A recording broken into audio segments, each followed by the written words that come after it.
What's good, YouTube, man? It is your boy Solid back with another Solid reaction, man. And today, bro, we're going to be checking out the day Larry Bird showed Michael Jordan he was the boss. Now, y'all know we like Larry Bird over here. Michael Jordan is our greatest player of all time. Considerably, I know other people probably got other doubts on, well, it could be LeBron. I know we got some people actually in my channel right now who say it's Larry Bird, and that's a good argument. We got people who tell me all the time, man, it's magic, bro. So, I mean, it could be anybody. Your GOAT is your GOAT. Mine just so happened to be Michael Jordan. So, you know, I always love watching little videos like this and see exactly how other people see Mike. And, you know, I like the reactions that we get, man. But, man, if this is your first time seeing your boy Solid on your screen, what it do, baby, man? Do your boy a favor. Hit that like, subscribe. Turn your notifications on so you never miss a Solid upload. Let's get into this video, bro. I'm really looking forward to it, man. I hope this shit is good as I thought it was.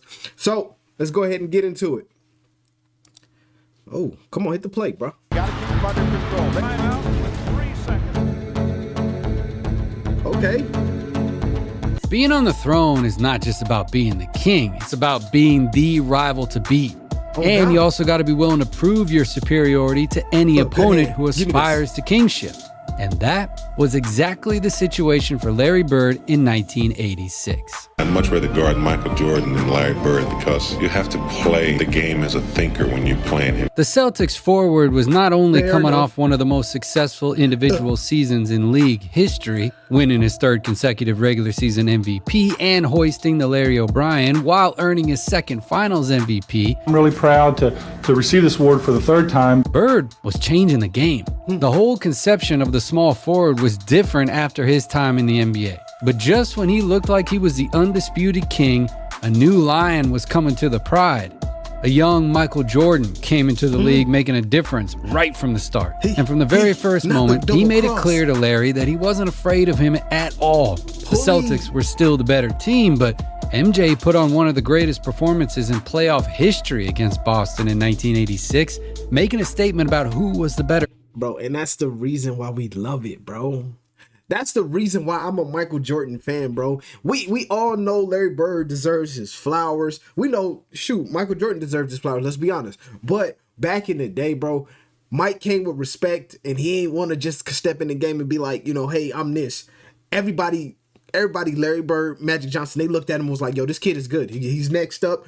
This is what it is. We getting a little bit older, and the kid got it. That's what it is. The kid got it. So, I mean, I fucks with it. I like it, man.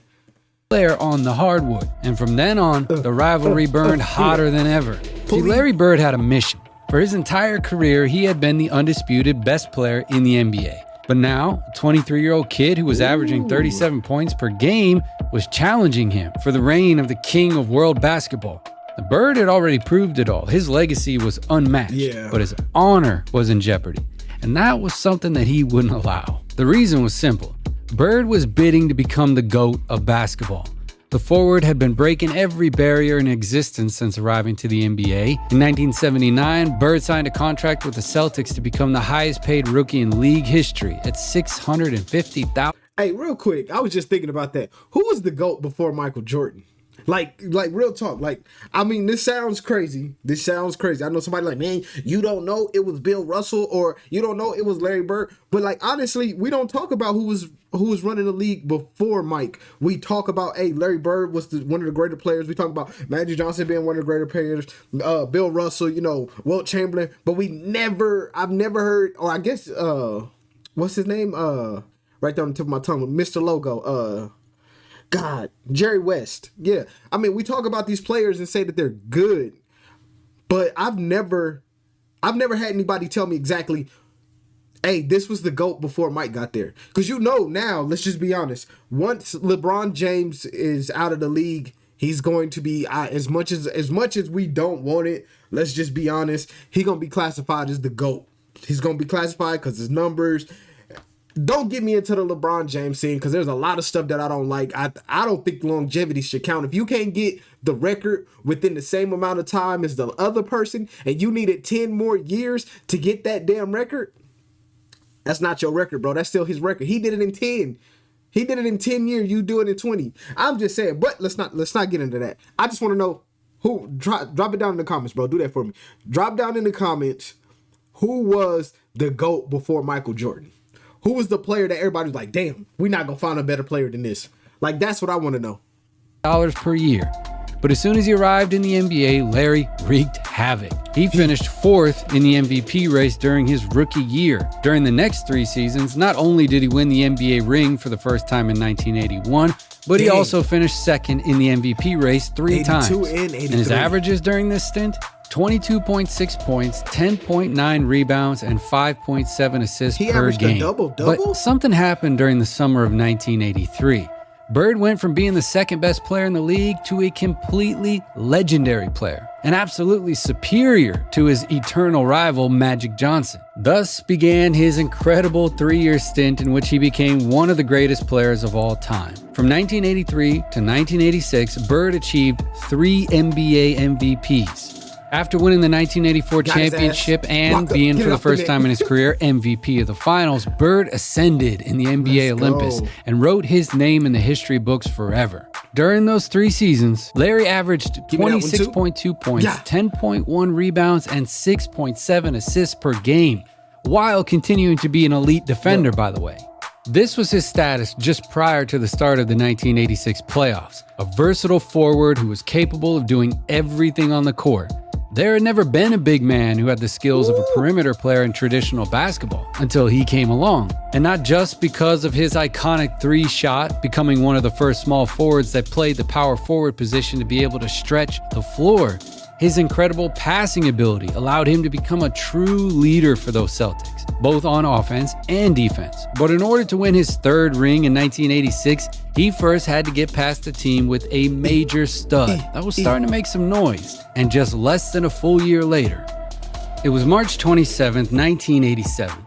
The Celtics, with a record of 51 wins and 19 losses, were coming off a back-to-back to face a Bulls team with a record of 35 wins and 35 losses. That, by the way, was also coming off a game the night before.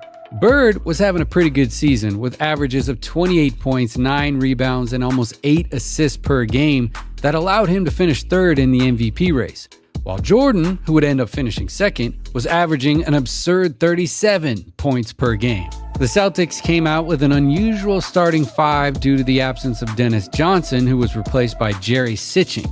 And playing away from home, they knew it would be a tough game. But right from the first plays of the game, Bird showed what kind of night he was going to have. His off-ball movement was elite, basically, because of his enormous basketball IQ, his fakes. I mean, this was one of the most dangerous men in basketball without the ball in his hands. Oh my God. That, coupled with the gravity he generated from his mid-range and long-range shooting, was lethal. Plus, he was a typical player who was blessed by the divine touch, okay? But once again, his arsenal from the low post was unpredictable. It's easy to find samples of his off-ball ability and gravity, as it was often his easiest way to score. But on this day, his mid-range shot was touched by a magic wand. He just couldn't miss, and he was able to abuse it again and again and again. Meanwhile, Jordan began to realize the enormous attention he was getting from the Celtics defense, which every time he attempted a drive sent multiple bodies to stop him. But far from getting advantages only without the ball in his hands, Larry was also able to score in ISOs from the low post, a move that decades later, Mavs legend Dirk Nowitzki patented and made his own. So the Bulls realized they had no choice but to do what the Celtics did with Jordan, a virtually continuous 2-on-1 when he had the ball in his hands. So Bird basically said, you know what, I'm going to hurt them in transition. Thus came the end of the first quarter, in which somehow the Bulls managed to stay close on the scoreboard, trailing by only 1 point, 36-35. Bird had a spectacular first quarter in scoring, 20 points, nothing more, nothing less. So he began to take advantage of that extra attention to test his versatility. He was able to transform garbage into gold. Case in point, this loose ball, which he turns into a great assist. And if there's one thing you don't want, it's for the guy that was a loose ball. Come on. Y'all think that was a loose ball? That don't look loose. That looked like he punk fake and saw his man get a nice shot. A nice look at the lane and took it, and that's what he did. It wasn't a fail. She turns into a great assist. And if there's one thing you don't want, it's for the guy who's destroying you from mid-range to start showing signs of his playmaking ability. Bird was unleashed, and players like Kevin McHale appreciated it. Even when they didn't count, Larry's passes were simply spectacular. No, he really didn't even need to score to be the most impactful player in the game. In some cases, MJ had to defend the Celtics star too, and the size difference played a key role in these situations. Yeah. But knowing that the half-court offense was very difficult with 2 defenders on top of him, Bird continued to make use of scoring in transition. And what was more shocking, a player of his size dropping threes like it's nothing. But incredibly, despite Bird's 33 points in the first half, the Bulls managed to go into halftime trailing by only 3 points. God. Thanks in part to the 16 points MJ had scored during the first 2 quarters, of course. When the third quarter began, Larry kind of relaxed offensively. He decided to use his gravity to try to find better options for his teammates, as he knew he would need one more offensive threat to take the game easily. And stepping up on defense, the Celtics got stops on Jordan that allowed them to get easy baskets on the other end of the court. But Bird continued his playmaker role for most of the rest of the game, as he led his team on defense with actions like this one. He was certainly a player who had no problem getting his hands dirty either. But when Larry attempted a shot during the second half, it was to score. And he kept sending occasional reminders to the Bulls defense. Reminders that one player was not going to be enough to guard him. In front of a United Center packed with more than 18,000 fans, the forward was having a legendary game. The Celtics allowed just 22 points in the third quarter, by the way, and managed to head into the final quarter with a 9-point lead. And after resting for a couple of minutes, Larry continued to do whatever his team needed to do to get the win. These Celtics were good. I mean, like, really good. Bird was that piece of the puzzle that served as a wild card, too. That player you could put in any role, in any part of the court, in any situation, and who was going to be able to generate advantages on his own. And during the last quarter, the tone did not change. Bird continued to abuse from long distance as he had been doing all game. He continued to play the simplest yet most dominant basketball anyone had ever seen. But one of the virtues of genius is to make what seems complicated really easy, you know? And despite the Bulls' final scare, who managed to cut the deficit from 11 points to 4, the Celtics defense stepped up to close the game. Bird did it. Months after MJ scored 63, the forward only had to play 100% for one half to show him that if he wanted to, he could do it too. 33 points in the first half, 41 in the game. That went down in history as one of the greatest displays of ego any player in the league could perform. The difference is that Larry's ego also made his teammates better. Weeks later, the Celtics met the Bulls again in the first round of the playoffs, and the result was the same as last year. Boston managed to advance by a score of 3-0. Yeah, so 6-0 in playoff games against Jordan's Bulls. That's the record that is stuck in history. That's a record that's a good cementing record. Like, I really like, we gotta really look at that, bro. That's a good ass record just to have on your repertoire, bro. Just being completely honest. You beat the greatest player that everyone considers the greatest player of all time 6 times in the playoffs and never lost to him. That is one of the greatest feats that can ever be said. I don't even think LeBron James has ever did that, beat a team that was that good. I don't even think Steph has done. Well, I guess you could say Steph has done it. He has beat the. But he's lost to him, so that don't work. You need somebody who ain't lost. I mean, that's just how hard it is. That defeat is so hard. You can't find anybody that can get to that level. So for Larry Bird to do it, flower, you feel me? Flower, you feel me? Larry's Celtics were always better. So good that not even a superhero performance could stop them. And so Larry Bird, along with the Pistons of Isaiah Thomas and Bill Laimbeer, became the thorn in MJ's side that he really could never get rid of. Bird did not win the ring that season. Magic Johnson's Lakers did. The other side of the three-headed monster that dominated basketball worldwide. But even if he didn't win the championship, Larry did world basketball a favor.